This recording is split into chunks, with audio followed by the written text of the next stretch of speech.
திருமணம் முடிந்ததும் ராஷ்மிகா போட்ட முதல் பதிவு என்ன தெரியுமா? என்னுடைய அன்பர்களே, என்னுடைய கணவரை உங்களுக்கு நான் இப்பொழுது அறிமுகப்படுத்துகிறேன். மிஸ்டர் விஜய் தேவரகொண்டா.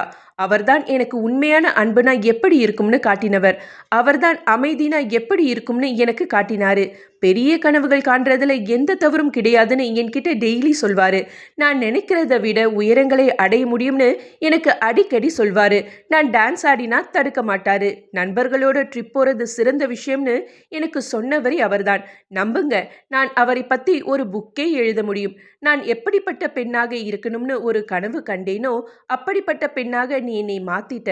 உண்மையிலே நான் இப்ப பிளஸ்டா ஃபீல் பண்றேன். உன் மீதான என்னுடைய உணர்வுகளை எக்ஸ்பிளைன் பண்ண வார்த்தைகள் இல்லாம தவிக்கிறேன் விஜு. இதை நான் பல முறை சொல்லியிருக்கிறேன். திடீர்னு என்னுடைய சாதனைகள், சிரமங்கள், மகிழ்ச்சி, சோகம், வாழ்க்கைன்னு அனைத்துக்கும் அர்த்தம் கிடைச்சிருக்கு. இவை அனைத்தையும் நேர்ல பார்த்த பங்கு உனக்கு இருக்கு. உன் மனைவியா இருக்க போறேன்னு நினைக்கும் போது உற்சாகமா இருக்கு. உன் மனைவியாக இருக்கிறதும், உன் மனைவி அப்படின்னு என்னை எல்லோரும் அட்ரஸ் பண்றதும் கொண்டாட்டம் தான். சிறந்த வாழ்க்கையை வாழ்வோம்னு அந்த பதிவுல குறிப்பிட்டிருக்காங்க ராஷ்மிகா. இந்த நட்சத்திர காதல் தம்பதியோட திருமண வரவேற்பு மார்ச் 4ஆம் தேதி நடக்க இருக்கிறது குறிப்பிடத்தக்கது.